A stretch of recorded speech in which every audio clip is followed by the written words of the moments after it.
What makes Big Island so attractive? How much do I qualify?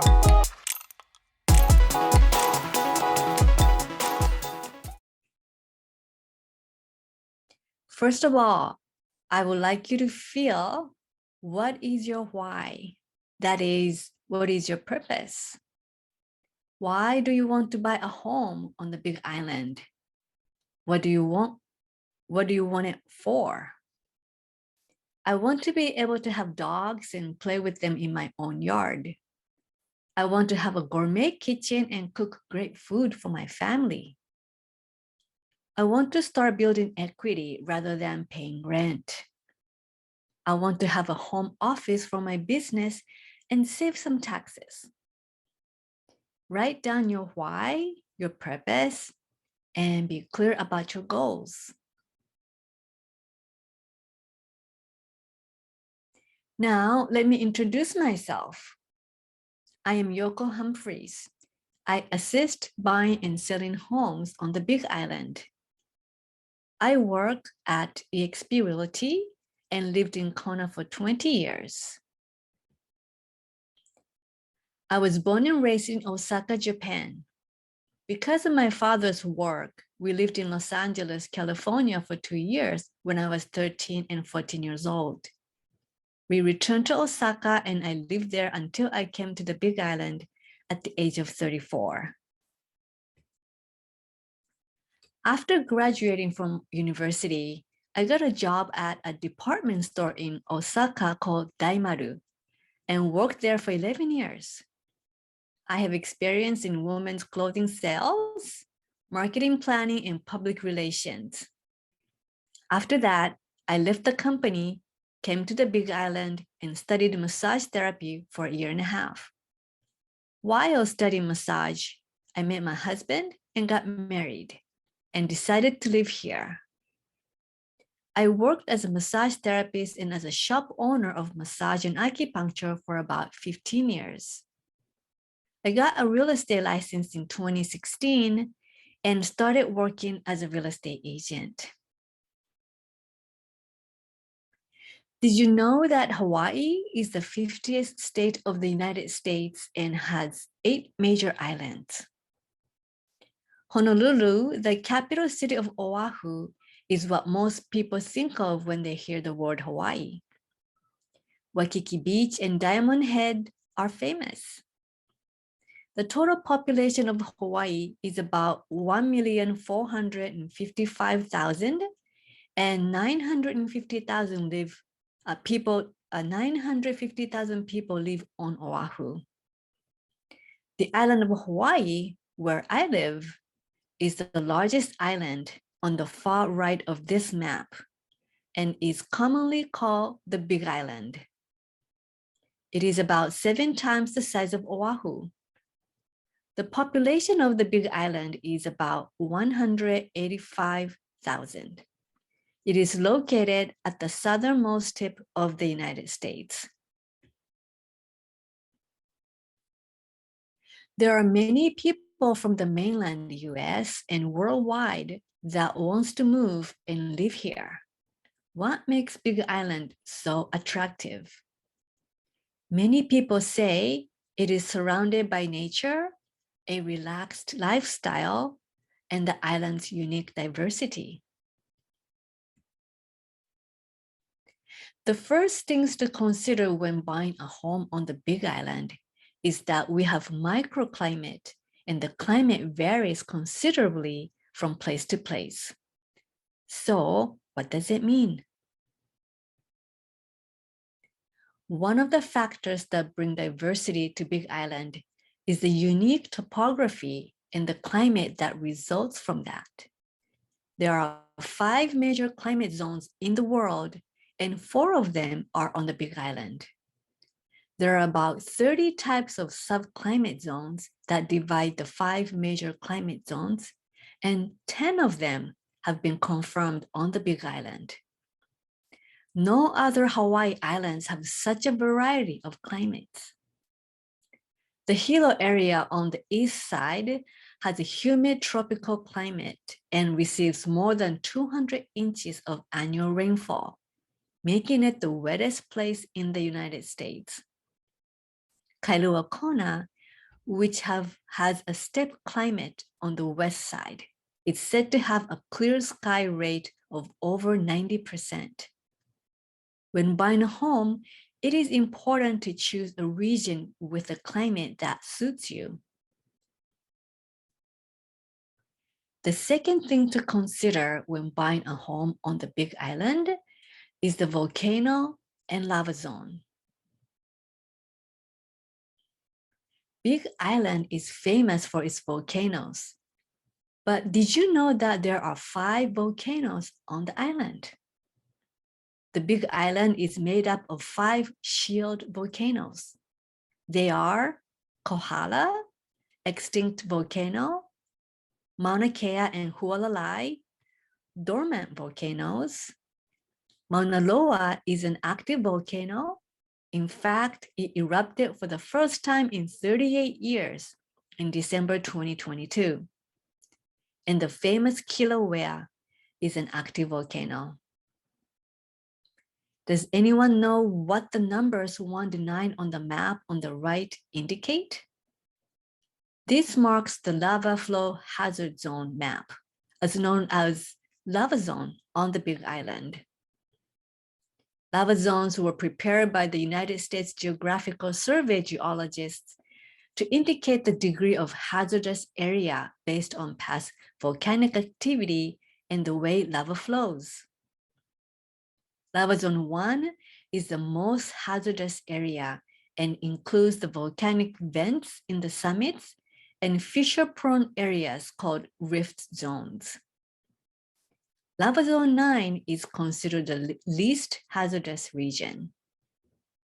The Kilauea volcano erupted that occurred in 2018 started in the residential area designated as Lava Zone 1, and many people lost their homes.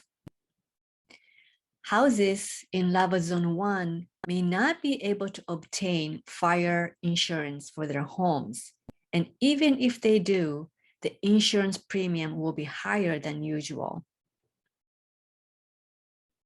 Now for today's review. Surrounded by the nature, relaxed lifestyle, and the unique diversity makes Big Island attractive.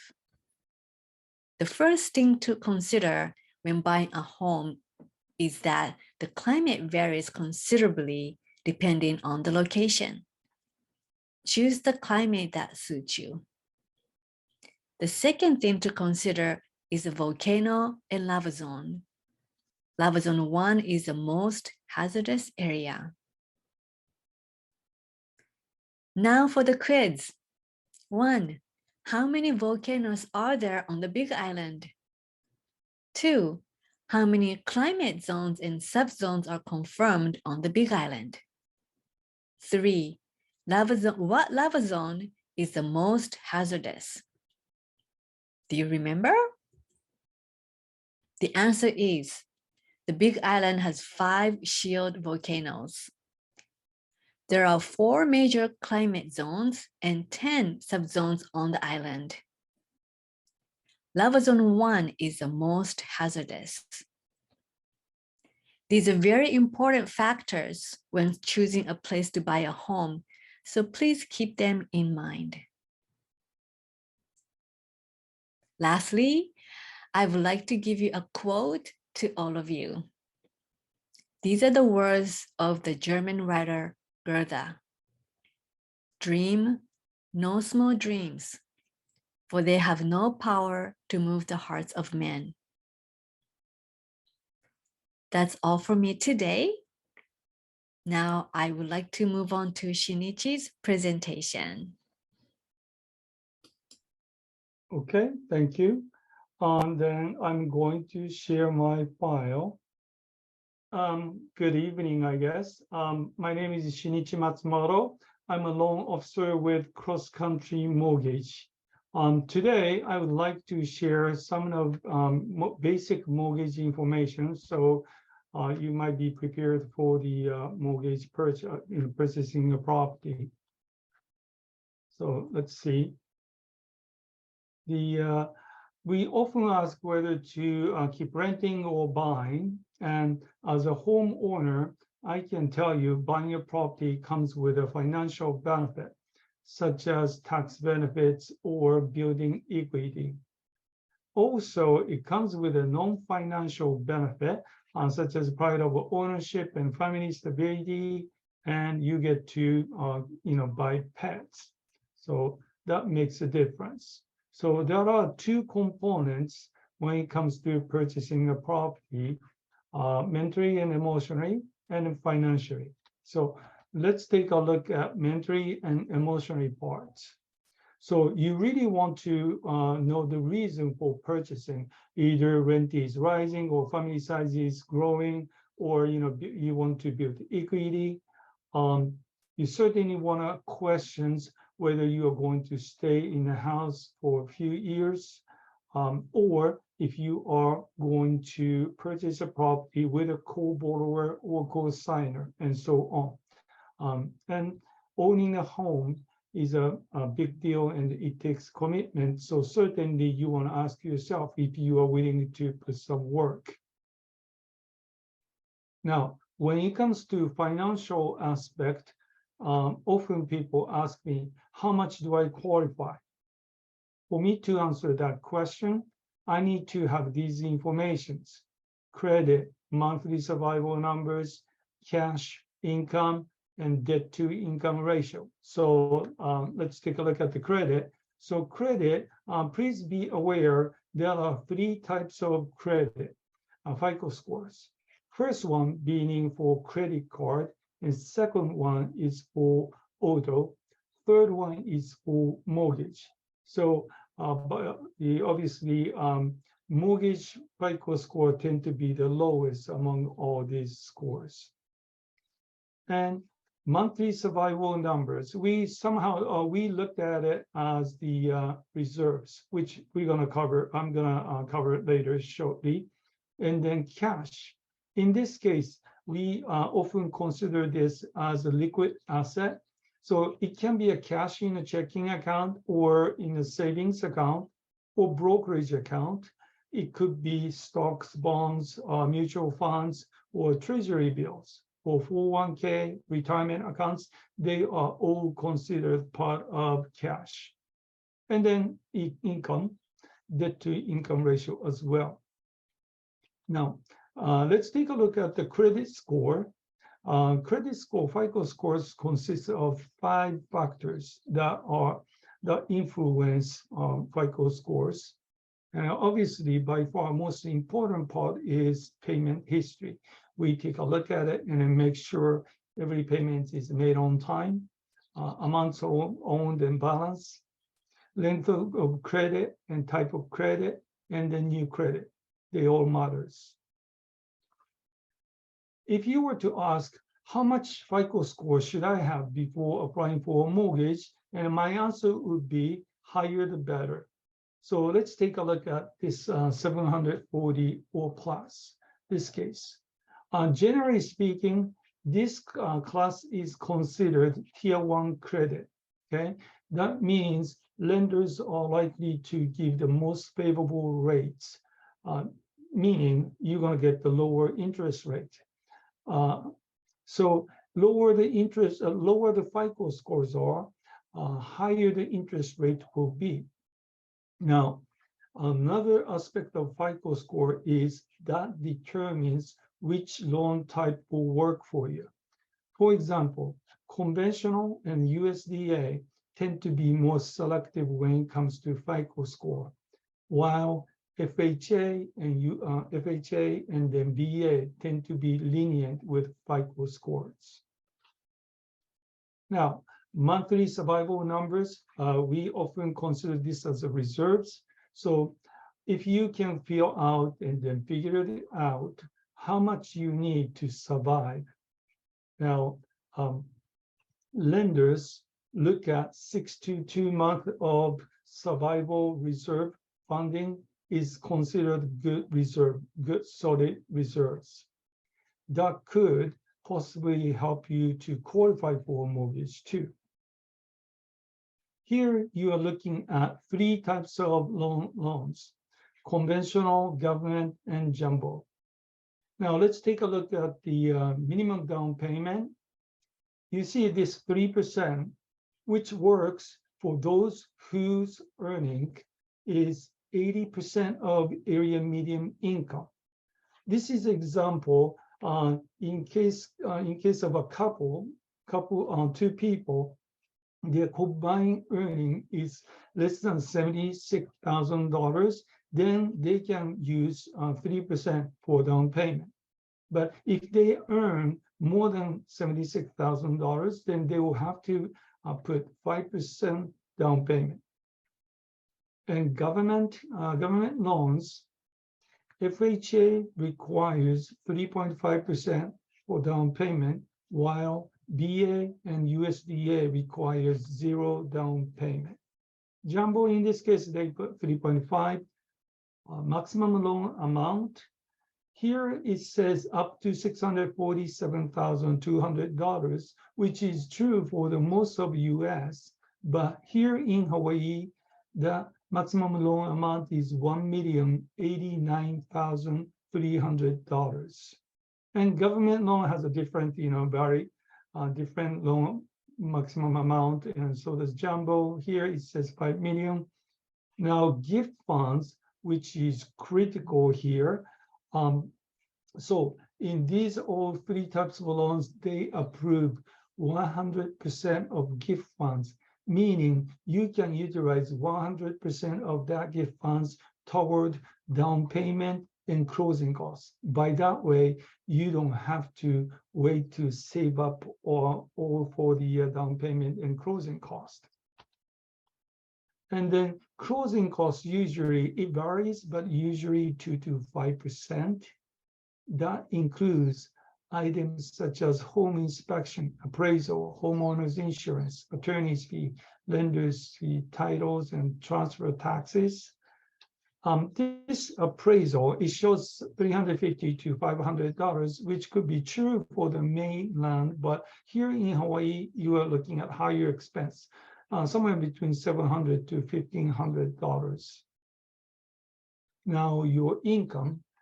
As a lender, we require for you to have a minimum of 2 years of work experience. So, for example, if you are a W-2 employee, then we request the past 2 years of tax returns, as well as the most recent pay stubs.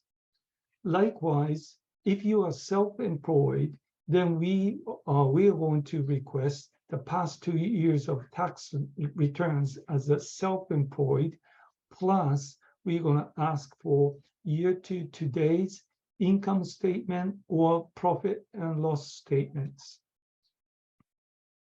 Now, debt to income ratio is another critical component and the information we looked at.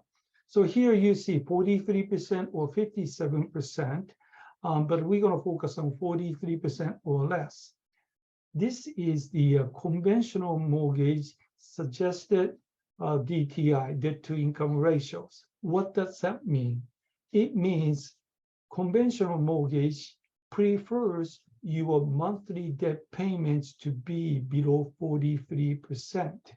The monthly debt include mortgage plus recurring payments. Recurring payments include credit card, auto loans, student loans, personal loans, any other loans. So all these combined to be below 43%. So that loan is likely to be approved. Now, mortgage payment usually consists of principal, interest, homeowners insurance, and taxes. And it may apply additionally, if your down payment is less than 20%, then you may have to include mortgage insurance and homeowners association fee if you live in a condo. So that concludes my part. Thank you very much, and I'll be happy to answer any questions if you have. Okay, thank you, Shinichi.